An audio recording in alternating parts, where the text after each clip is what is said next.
Hello. So this is in continuation of the series of lectures on analytics and big data. And today we shall be talking about clustering and delve slightly deep into it. Clustering is one of the concepts of data analytics and which is used widely, and it has got a lot of applications, especially in the marketing arena. Now, clustering is a concept that categorizes the population data into a number of groups such that data points in the same groups are similar to each other than to the data points in other groups. So, applications of clustering would be typically market segmentation, for example, where you see it's not a segmentation is very easy to do on just the basis of one demographic, like high income, upper income group, middle income group, lower income group. But what has been found is that it's not so simple. There is a combination of this, right? We saw previously, youths drawing a certain income level are the target for a certain type of smartphones. So it's not just youth, it's also youth with a certain income level above a certain level or between certain level. So there were two factors here. So this is one of the major areas today where it can be, and people are already using it, and it can be used profitably for marketing efficiency, to target and hit the right group on the basis of cluster. There's no point trying to sell a mobile phone worth say $6,000 to someone who is 70 years old or whose income level is low. Another use of analytics is to determine frauds in banks. What is the behavior pattern which would identify fraudsters? There are some very specific behavior patterns. Identify patterns in stock market data. Identify patterns in data which is being transmitted so that we can save space. So, for example, AAB, if that's a common trend, we could just use one character instead of AAB. In the customer services department can segregate the inquiries and complaints into certain categories, identify the common issues, and develop targeted solutions. So straight away you can develop a recommend a solution based on the type of problem.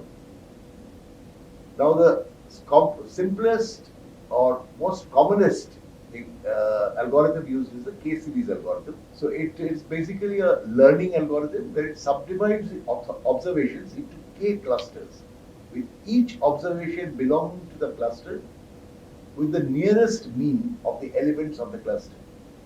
That means, what I'm trying to say is that suppose there's a cluster with some, let's say, 50 elements.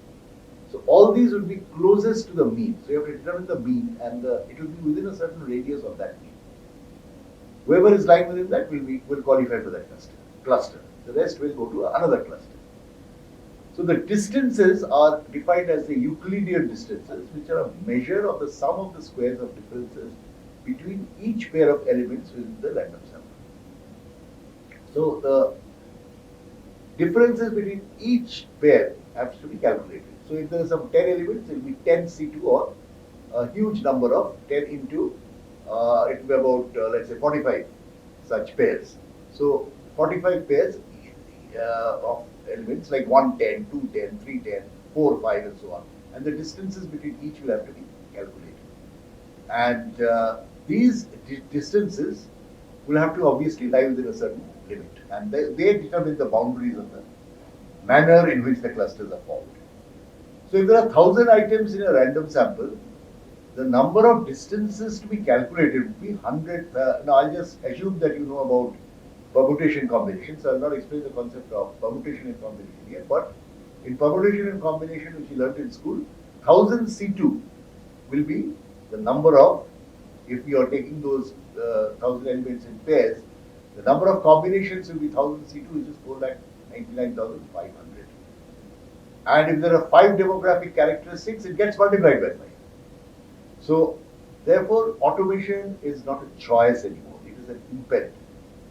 we cannot think of doing clustering today, k-means clustering or any other clustering algorithm, developing it without proper automation and developing the programs of the software. The next clustering method is called the hierarchical clustering, where we create a hierarchical representation of the clusters in a data set. So basically, it starts by treating each data point as a separate cluster. So if we start off with the assumption that if there are 10,000 items, there will be 10,000 clusters. Now we iteratively combine the closest clusters until there is only one cluster. So suppose there is a element of there are two elements or three elements, 10,000 and 14. So 10 and 14 will be then combined into one cluster because they're closest, and 1,000 will be into another cluster. Finally, you'll have 10, 14,000. So you have gone to two stages, 10 to 10, 14 and 10, 14 to 10, 14 and 1,000. So now it will remember how you have done it. And if you're doing it on that is on a computer, but if you're doing it manually also, you have to keep a track of which are the stages in the hierarchy. How are you developing the hierarchies? Then a diagram is provided, which you can see there, called a dendrogram. And in a dendrogram, you now decide on the how many clusters have to be formed on the basis of the reasonable distance between the clusters. So that is a subjective call which has to be taken. And finally, here also you can just imagine the amount of combinations. Because each element is considered as one cluster, and then you start combining.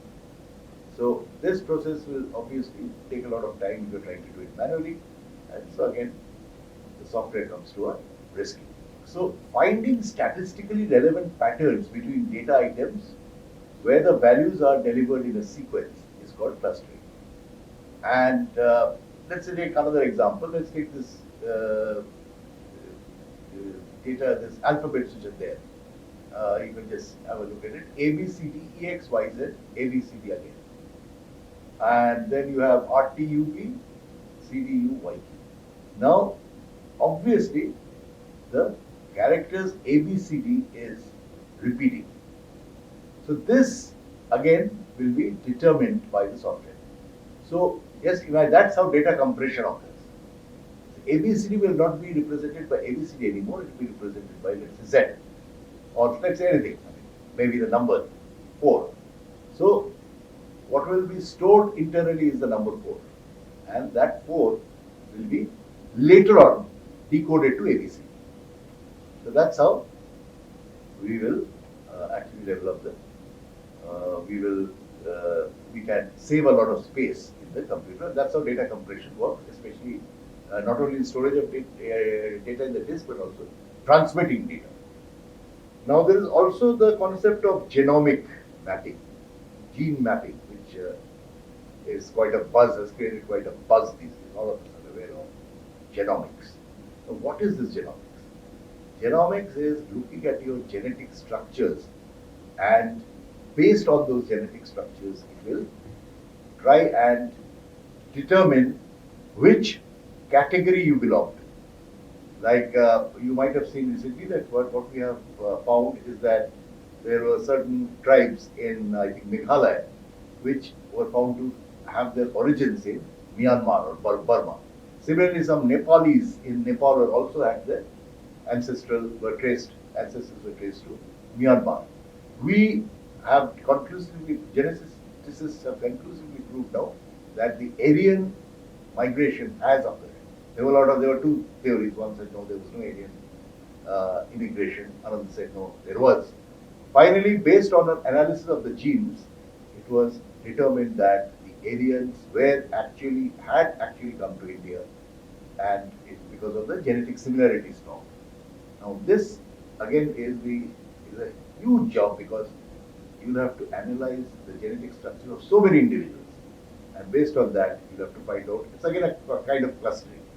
So those who belong to a certain cluster will have a certain common ancestry. They can trace their ancestry to a common forefather. Then you have molecular structures.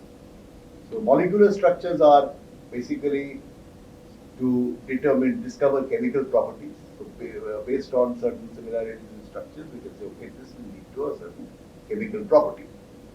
Let us now talk about statistical correlation and regression. This is also something which has been there for a long time, but now we are able to do it more authoritatively because we can analyze huge amount of data, humongous number of data. For example, the effect of advertising on sales.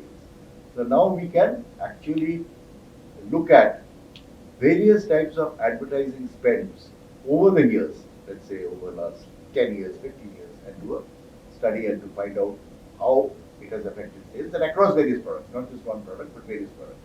Then you have a market basket analysis. This is a very interesting thing. When suppose you are at Blinkit and then you are buying Coke, will you also order a fruit juice? Yes or no? That is what is called a confidence. That yes, this guy has a 40% confidence that he's going to order say fruit juice after that.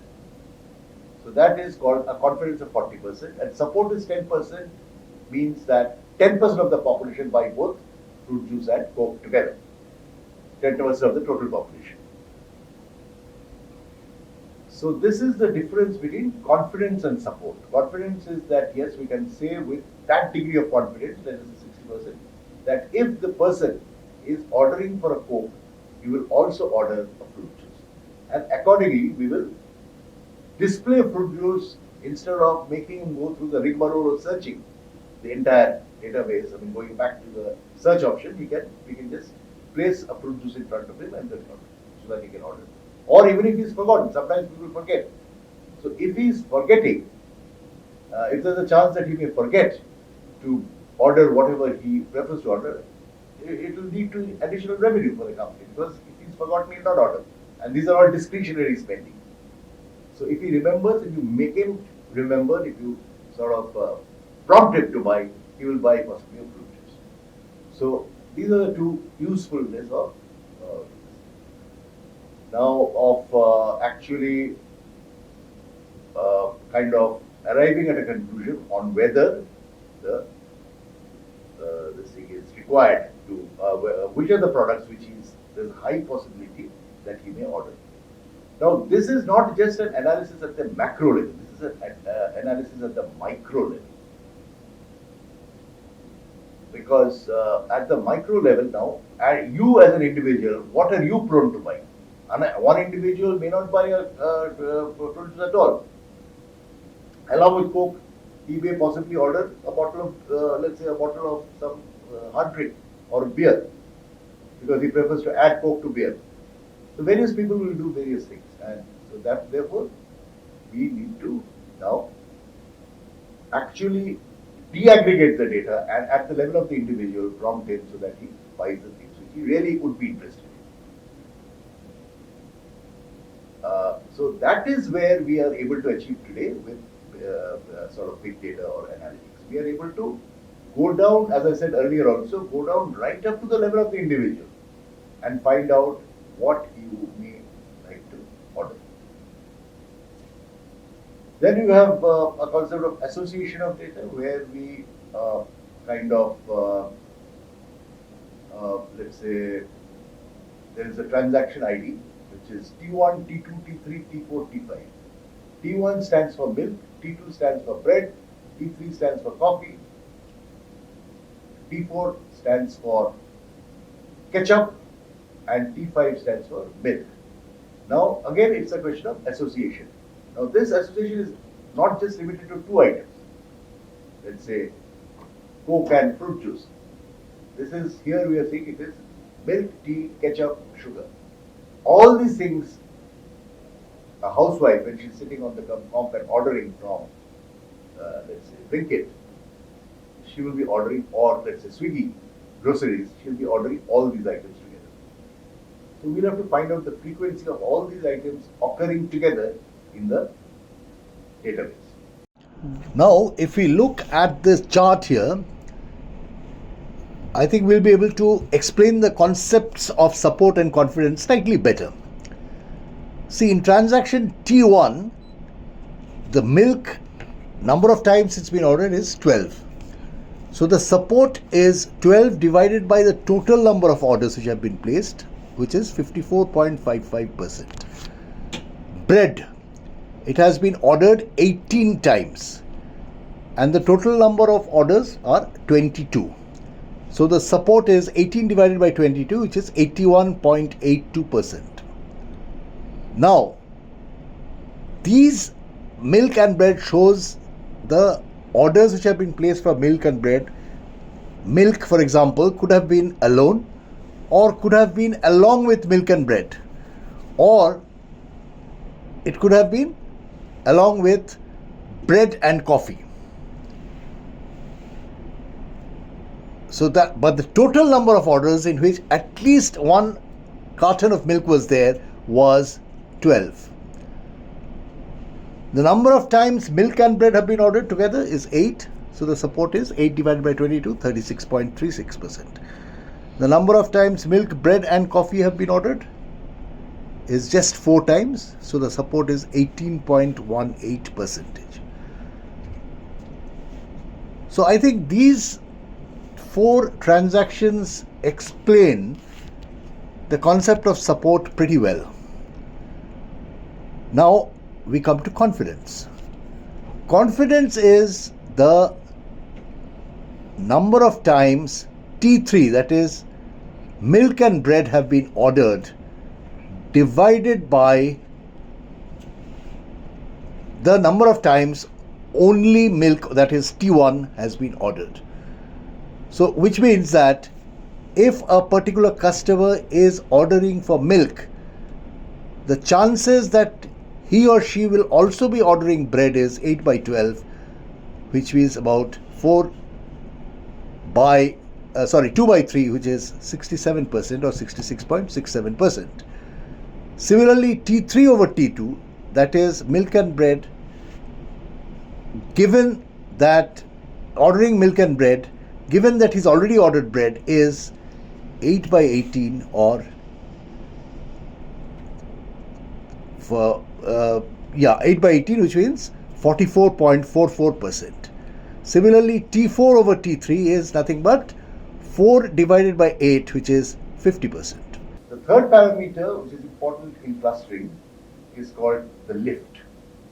Now, this is actually equivalent to the support of A and C together, let's say bread and butter together, divided by the support of bread individually into support of C or support of butter individually. Now, what does this mean actually? It means that, let us suppose a person has ordered in the past, his past ordering which he has done, 20 times he has ordered, and out of 20 times, 18 times he's ordered bread, and let's say 10 times he's ordered butter. So the support of A is nothing but 18 divided by 20, and butter is 10 divided by 20. And let us also assume that 8 times he has ordered bread and butter together. So the support of bread and butter together is 8. In this chart here, lift is equal to 8 by 20, which is the number of times bread and butter have been ordered together divided by the total number of orders, divided by the number of times bread has been ordered together or alone, into number of times butter has been ordered together or alone, divided by the total number of orders. Each of them divided by the total number of orders. So the support, in other words, the support of ordering together divided by the support of ordering bread into the support of ordering butter,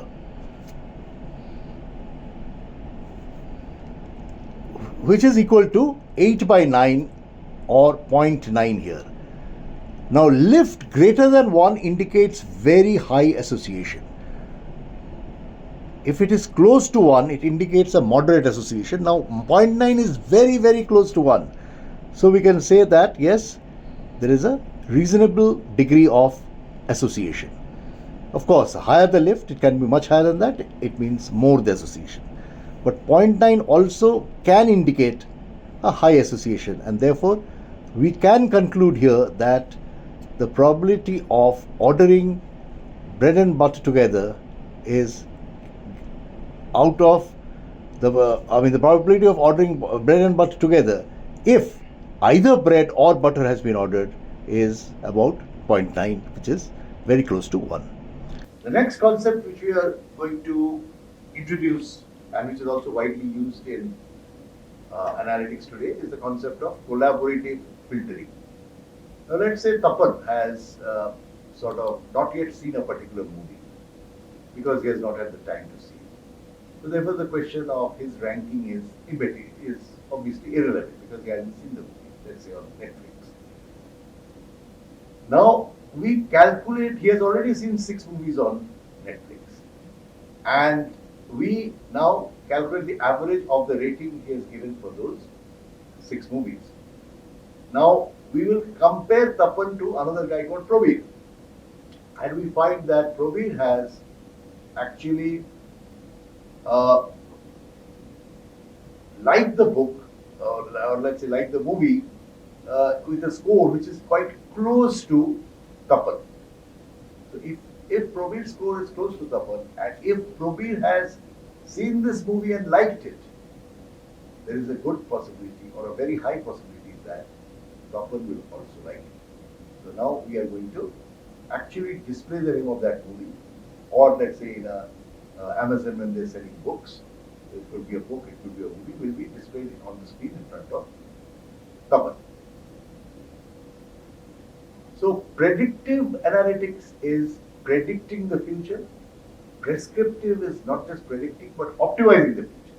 Okay? Actually zeroing in on an option which will provide an optimal solution, lowest cost, highest revenue.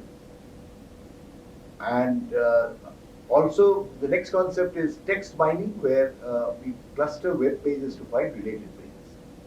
So let's say a cluster page is when a user has visited and also he has organized their visit history. There is another technique which is widely used, especially in today's era of internet, where we cluster web pages. So we find pages which are related. That is, a person who has seen a web page, gone to a web page or visited a web page A, what is the possibility that he would also like to go to a page B? So if it is very high, that is, let's say a very high percentage of people, let's say 60 or 70% of people who have visited A have also gone to C. So then might as well create the URL or the link for C within the page of A. Before I end, I'd just like to refer to a report which was done by TCS. It is called TCS Big Data Report, where they found the maximum utility of analytics in the recent past. First utility of the highest thing was identifying customers with the most potential or actual value. That is actually zeroing into the customers who are most liable to buy your products. The next was to monitor the product quality, R&D usability. So based on certain associations, they try to sort of, let's say, certain parameters during the time it was produced, particular batch was produced. What are the parameters, let's say temperature, pressure, etc., and the correlation of that with the product quality. Monitoring product shipments in logistics, identifying the customer needs for new products and product enhancement, identifying customers at risk of defecting. Let's say a company which is offering mobile services like Airtel or Jio or Vodafone, based on the customer behavior, is if his call volume is going down or his average revenue is going, per call is going down, it means that he is possibly using some other SIM more often than your SIM. So he has a risk of defecting. Even banks, if he is not, but the cash is coming in less than is usual, that means that he is possibly using another account. Determine the marketing campaign effectiveness, which actually campaign was more effective in the past, and accordingly tailoring your marketing campaign. Pinpointing where inventory is disappearing, and this is very important in logistics. There is a lot of theft which happens. So where is it happening? Identifying the spikes in logistics costs. If your costs are going up, where exactly is it going up? Which warehouse? Which item in the warehouse? Which section of the warehouse? Or in the transportation? Where is it going up? Sales force Can also identify it for cross-selling opportunities. Like if you are, we've already discussed that in details, like frying bread and butter and all that. Determine the optimal sales offer and the optimal messages for a particular customer. We have seen that.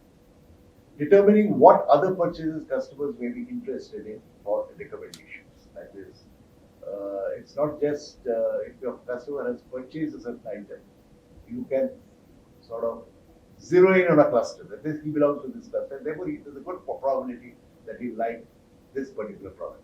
And so, send him a recommendation through WhatsApp or mail, sort of a text message. Merchandising inside the shop. Analyzing the behavior of visitors to companies' e-commerce site to see what they're interested in. Determine where to station the driver. So this is something very important. We haven't covered it much. When you order your Zomato food and the food comes in, let's say half an hour, 10 minutes, 15 minutes for Blinkit, have you ever tried to find out how they manage it? Okay, the shop may be 10 minutes away or 5 minutes away from your house, but how come a driver was stationed there? That was only because of the patterns they found out that this is where the order is expected to come. So, also this will identify from which are the markets which are expected to, let's say at 10 o'clock in the morning or 2 o'clock in the afternoon, which are expected to actually sort of get activated and people start ordering them. And also from which shop. So that is more important because the guy will be close to that shop. And marketing channel effectiveness is also an area where you could also, analytics has been used. Which channel was most effective? There are so many channels now. Social media itself has some 4 or 5 channels, prominent channels. You have Instagram, you have Facebook, you have LinkedIn, you have X. So there you have to zero in. Then you have electronic media, you have some 100 channels or maybe more than that. You have print media. So based on that, you have to find out the most effective channel. And analytics has been useful there. Which are the products which have been valued by your customers based on the conversation in net, and which are the products which they are not valued? Monitoring the market perceptions of the company, the corporate house. What are the perception of that company in the minds of the customer? Nestle, let's say. What is the, okay, they buy a lot of milk, they buy a lot of chocolates, and so on. But what is the perception of it? That's also important from corporate viewpoint. Discriminatory campaigning. Then predict the pricing based on market trends. If you feel the market can absorb a certain price, there is no reason why you should not increase the price and get more margins on the product. That also can come into analytics. Defect tracking to the batch number, which batches were actually churned out the most effective, and also correlating it to the condition of manufacturing for that batch. Was it a rainy day, because of which a particular batch was not so effective, or there was a lot of complaints on that batch? Or was it that the air conditioner was not working very well that day? Or I had changed the workforce that particular day. The normal workforce did not come. Energy efficiency, simulation and testing of new manufacturing processes, and so on. So these are various areas where you could, it has been found that big data has been effective. And in not only saving costs, but also increasing revenue. And in the years to come, we are sure that the applications of big data will not just be limited to the business scenario, but also spread into various. We've already seen genomics in one area, and various scientific research, molecular research. So this is an area, analytics, which is bound to create an impact at all levels of society. And we have to be prepared for it. So this decade, as well as the decades in the future, next decade and the decade after that, are going to be the era. We can safely say that it's going to be the era of big data and